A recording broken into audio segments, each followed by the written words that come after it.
Hello and welcome to Anaesthesia Skills Simplified with Dr. Rishabh Gautam. Let's make anesthesia safer, simpler, and smart. Hello, myself Dr. Rishabh Gautam, and today we are going to talk about Propofol, how much Propofol is safe. So, as we all know, Propofol is widely used inducing agent and it is very commonly used nowadays. As a senior anesthetist, whenever I take a vial of Propofol before inducing a patient, few questions comes to my mind. So, first question is always how much Propofol is safe. Second question is why hypotension happens, and the third is how to dose Propofol correctly in real time patients. And it's not textbook, I am talking practically. So to all the young anesthetists, there is my advice: always ask these questions to yourself before picking up the vial of propofol for inducing a patient. As we all know, propofol is a widely used drug, and dosing of propofol is a very tricky thing. It's a decision taken by an anesthetist, and it's not a dose, it's not the number. Number is not important. The thing that is important is a decision that is to be taken by a smart anesthetist. So, before going forward, first of all, let us know why all these questions are coming to our mind. What is happening when we are using the propofol? So, propofol is causing vasodilation, propofol is reducing the preload and afterload, and propofol is reducing the myocardial contractility. And all these things suggest, what does they suggest? They suggest that hypotension is expected and it's not a complication. So always remember, hypotension is expected when you are going to use a propofol, and it's not a complication, it's expected. So you have to expect that hypotension will happen to my patient when I am going to induce the patient with propofol. And this is what the critical thing is. You have to expect, you don't have to think that it's a complicated, you have to expect. And when we expect things, then it is always easy to control the situation. So first of all, I would like to make you aware about the standard dose of propofol. Standard dose of propofol is, as per textbook, inducing dose is 1.5 milligram per kilogram to 2.5 milligram per kilogram.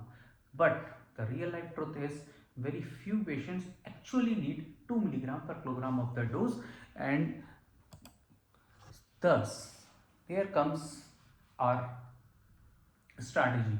Strategy before using propofol. First of all, categorize your patients, and the first category will be the patients who are young and healthy adults.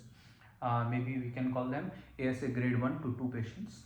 In those patients, you can, if you want to calculate the dose, you can calculate, you take it slightly lower, 1 to 1.5 milligram per kilogram, the dose, but never push IV bolus. Always push slowly, titrate the dose, and stop the moment you feel the patient is induced. So you will find that rarely patient will be needing up to 2 milligram per kilogram. Second group, and then the second group, we keep the elderly patients, dehydrated patients, and patients on antihypertensive drugs. In such patients, start with 0.5 to 1 milligram per kilogram. You have to go slow again, and in this group, expect the exaggerated hypotension. In such patients, the hypotension will be exaggerated. You have to expect it. And I am talking to you and telling you that you have to expect the hypotension.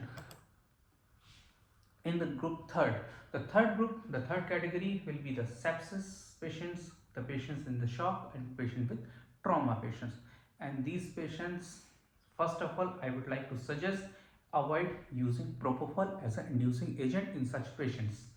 In case the situation is unavoidable, you have no other choice, then go with a very low dose, 0.3 to 0.5 milligram per kilogram. Go very slow, don't push any bolus, and always Again, I will tell you, always prefer alternative agents in patients with sepsis, shock, or severe trauma. So, if I want to say one line for the patients in the shock, the propofol is a hypotensive drug and not an inducing agent. Remember this thing, the propofol is hypotensive drug in a patient group of patients with sepsis or shock. That is why always choose alternative drug in case of sepsis and shock. The common mistakes. Now, I would like to address the common mistakes that are being done by the young anesthetist. So, always consider these things before going for propofol as an inducing agent. First of all, give the full calculated dose as single bolus dose. That's a mistake. Never give full calculated dose as a single bolus dose. Always go slow, titrate it. Not preloading the patients or preparing vasopressors before giving the propofol.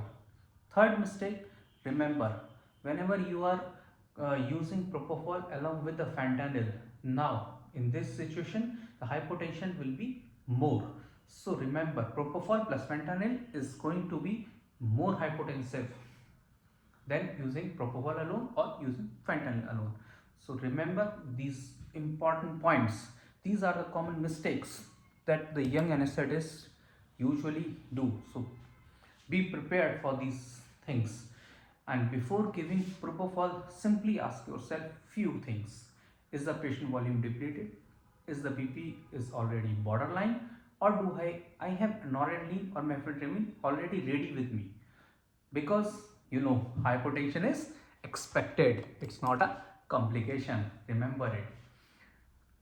Now again, whatever I told you, simplify. If I want to simplify it in one line, then see what is written. A slow hand saves more lives than a strong drug.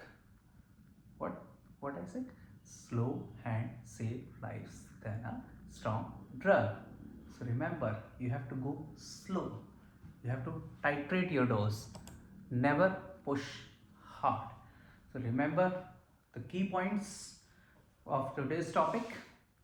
Propofol is never a fixed calculated dose. Titrate, don't bolus, and use propofol slowly, thoughtfully, and respectfully. Propofol is a wonderful and a very nice drug as an inducing agent, but what you have to do, you have to use it slowly, thoughtfully, and respectfully. Always titrate your dose. Never push bolus doses. It could be more harmful. So as a young anesthetist, I would like you to suggest and please use propofol thoughtfully, slowly, and respectfully. Never give bolus, titrate your dose, and expect hypotension. Thank you. Thanks for patient listening. If you like this video, then don't forget to like and subscribe the video. See you in the next video.